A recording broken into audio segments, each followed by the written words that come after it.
Itu duit dari Google. Iya, fintech itu more than golden. 2 tahun yang lalu, teman-teman jadi saksi di Paytrend. Saya ditawar sama Jepang, ditawar sama Singapura 4,2 triliun. Kalau saya penjahat, Pak. Kalau saya pebisnis, Pak, bukan pejuang tanah air. Saya nangis tadi baca.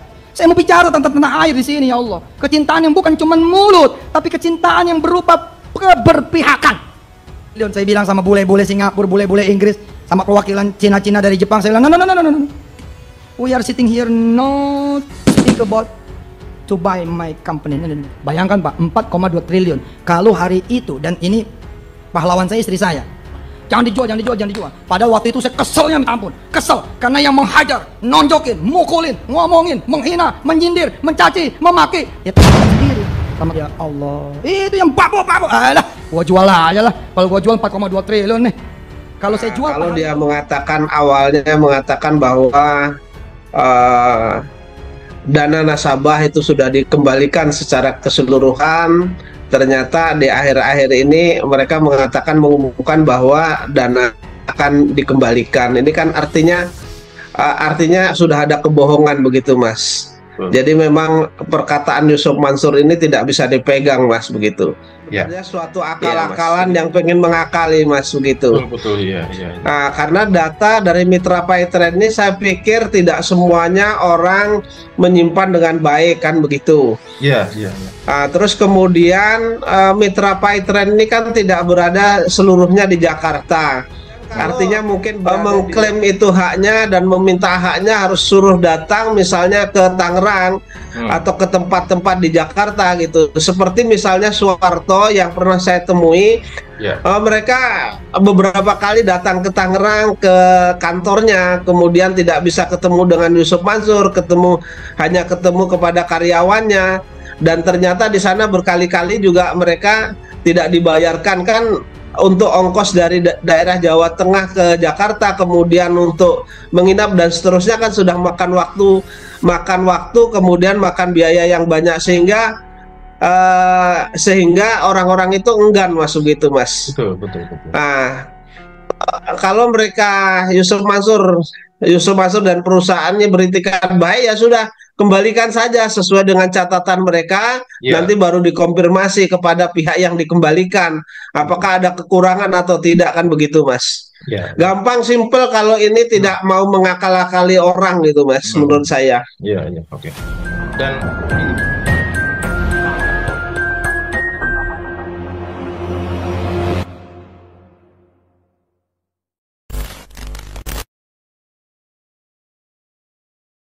ya, assalamualaikum Pak Zaini. Waalaikumsalam warahmatullahi wabarakatuh, Mas. Ya, gimana kabarnya Pak Zaini hari ini, Pak?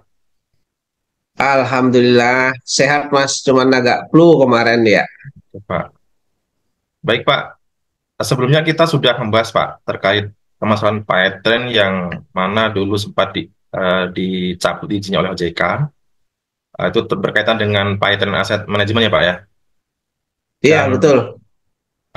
Terbaru, Paytrend juga mengumumkan sahamnya dijual 100% gitu, Pak. Itu yang berkaitan dengan Paytrend e-money. Dan ternyata seminggu yang lalu ini Paytrend mengumumkan bahwa akan mengembalikan saldo dari nasabah gitu, Pak. Padahal di Mei 2024 lalu, Yusuf Mansur mengatakan, ini pada saat Paytrend Asset Management dicabut, ya, ini mengatakan bahwa dana nasabah ini semua sudah kembali gitu, Pak. Nah, ini ternyata bertolak belakang dengan apa yang disampaikan, ya. Baru kemarin mengumumkan bahwa dana nasabah Paytrend akan dikembalikan begitu, Pak. Ini Pak Zaini tanggapannya bagaimana, Pak? Iya, jadi omongannya Yusuf Mansur itu kan nggak bisa dipegang, Mas. Iya. Kalau dia awalnya mengatakan bahwa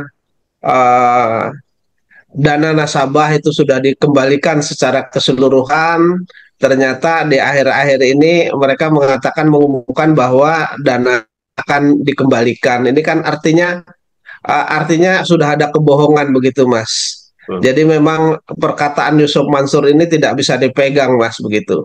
Ya. Iya, Mas, begitu, Mas. Ya. Dulu Pak Zaini juga sudah memprediksi pada podcast sebelumnya saya bertanya apakah Pak Zeni percaya jika dana nasabah sudah kembali. Pak Zeni juga mengatakan saya tidak percaya. Oh, saya kan mengatakan ya, Ya, ya, waktu itu saya mengatakan 100% saya tidak percaya kan begitu, Mas. betul, betul, Ya. betul. Artinya sekarang kan ada faktanya kan? Iya, Faktanya kan betul. masih memang masih ada dana nasabah yang belum dikembalikan dan akan dikembalikan. Dan itu pun saya menduga juga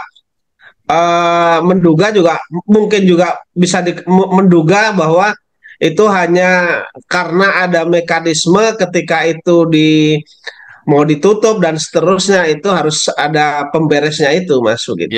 betul, betul. Dan juga saya juga sudah menyinggung bahwasanya jikalau memang Paytren akan dijual, seharusnya juga permasalahan-permasalahan yang ada di Paytren seharusnya juga diselesaikan terlebih dahulu.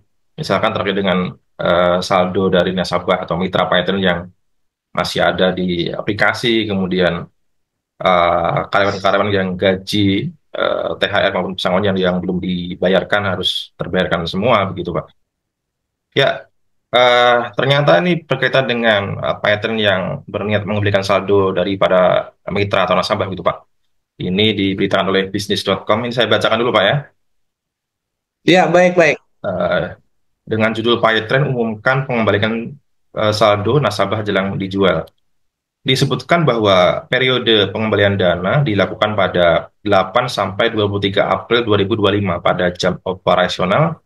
Sementara itu, customer care Paytrend berada di Jalan Rumah Sakit Fatmawati nomor 2, Jakarta. Nasabah diminta membawa identitas diri, tangkapan layar besar dan saldo, serta bukti kepemilikan akun Paytrend. Begitu. Sebelumnya, pemegang saham Paytrend yang dirintis oleh Yusuf Masun ini mengumumkan bersiap mengalih pemilikan 100% sahamnya. Gitu.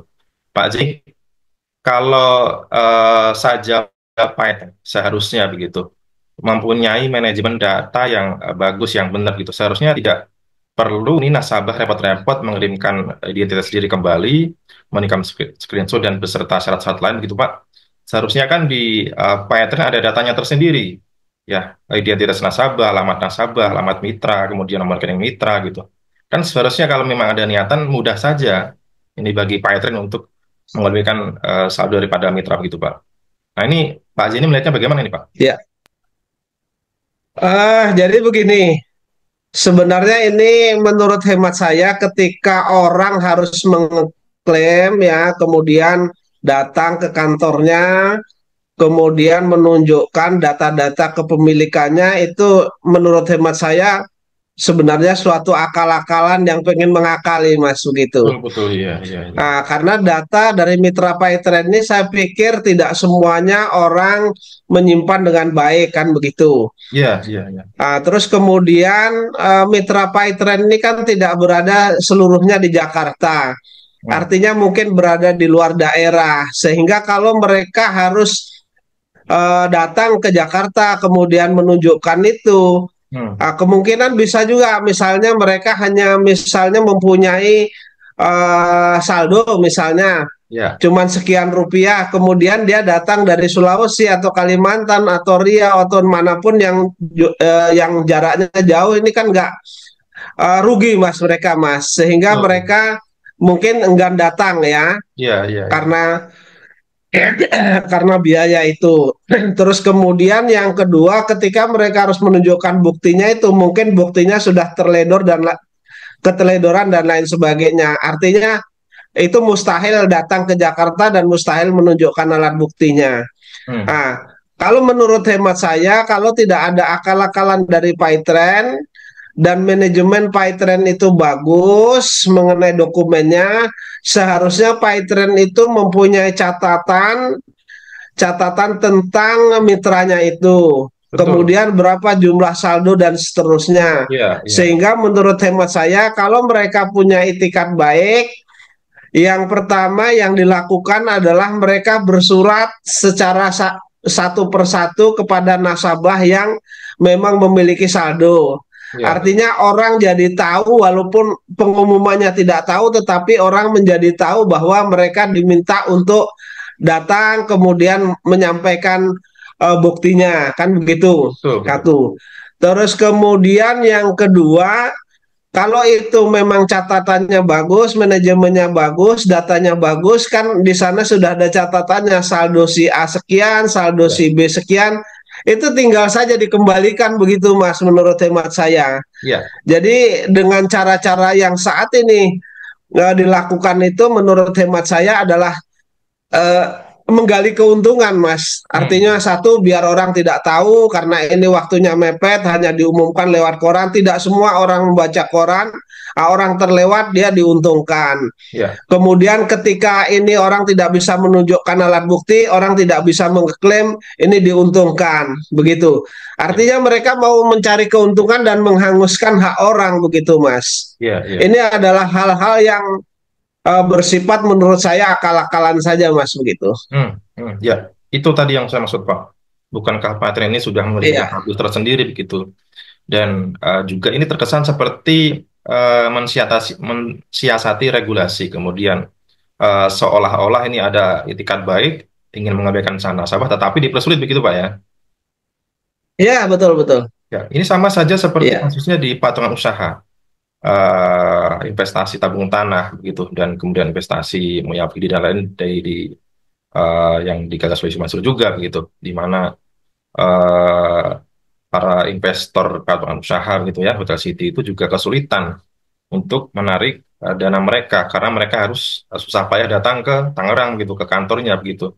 Padahal kan mudah saja iya kalau misalkan ada datanya tinggal dihubungi dikembalikan langsung saja ke rekening masing-masing begitu Pak. Jadi memang ini sudah betul. direncanakan sebelumnya atau begitu Pak Yani yang sampaikan tadi akal-akalan saja gitu Pak ya. Iya betul. Agar orang kesulitan untuk mengeklaim itu, Mas, begitu. Iya, Karena iya, terkendala oleh dokumen yang ada, terkendala oleh dana yang harus dikeluarkan. Padahal bisa saja dana yang harus dikeluarkan itu lebih besar daripada yang diklaim gitu, Mas. betul, betul, Nah, betul. seharusnya kalau mereka beritikat baik kan langsung saja sesuai dengan catatan itu mereka lalu ditransfer saja begitu. Iya, Kemudian iya, diberitahukan melalui surat tercatat bahwa saldo saudara sudah kami kembalikan, kan begitu, selesai, hmm, Mas. iya, iya. Ini hanya mengakal-akali biar regulasi daripada regulasi terpenuhi tetapi mereka tidak bayar. Menurut hemat saya seperti itu, Mas, analisa saya Iya, gitu. iya, iya. Dan jangan salah bahwasanya permasalahan di Python bukan hanya saldo yang masih tertahan di aplikasi, tetapi masih ada misalkan terkait dengan DP umroh Merdeka gitu Pak ya. Kemudian ini Iya. para karyawan Python juga gajinya juga belum dibayar begitu. Seharusnya ini mereka juga harus dibereskan gitu. Iya, jadi sangat banyak permasalahannya, masalahnya itu sangat banyak di PyTrend itu. Ya, Yang saya tangani saja kan ada 13 karyawan itu yang melakukan upaya hukum dan sampai dengan saat ini sesuai dengan perjanjian yang sudah diteken itu kan belum dikembalikan secara keseluruhan, hanya satu kali diangsurkan begitu. ya, Kemudian yang lainnya umroh merdeka. Apakah umroh merdeka itu sudah diberangkatkan? Padahal itu kan jumlahnya banyak dan yang sudah booking seat itu kan banyak, Mas. Kurang ya, lebih ya, 7.500 untuk booking seat saja. Itu ya, kan 3,5 juta. Artinya duit yang terkumpul di sana banyak, Mas. Jadi banyak sekali masalahnya. betul, Terus betul. kemudian kalau mengklaim itu haknya dan meminta haknya harus suruh datang misalnya ke Tangerang Hmm, atau ke tempat-tempat di Jakarta gitu. Seperti misalnya Soeharto yang pernah saya temui, ya, mereka beberapa kali datang ke Tangerang ke kantornya, kemudian tidak bisa ketemu dengan Yusuf Mansur, hanya ketemu kepada karyawannya, dan ternyata di sana berkali-kali juga mereka tidak dibayarkan, kan, untuk ongkos dari daerah Jawa Tengah ke Jakarta, kemudian untuk menginap dan seterusnya, kan sudah makan waktu, kemudian makan biaya yang banyak, sehingga orang-orang itu enggan masuk gitu, Mas. betul, betul, betul. Nah, kalau Yusuf Mansur dan perusahaannya beritikat baik, ya sudah, kembalikan saja sesuai dengan catatan mereka, Ya, nanti baru dikonfirmasi kepada pihak yang dikembalikan betul. apakah ada kekurangan atau tidak, kan begitu, Mas. Ya, ya. Gampang, simpel, kalau ini Hmm, tidak mau mengakal-akali orang gitu, Mas, hmm, menurut saya. ya.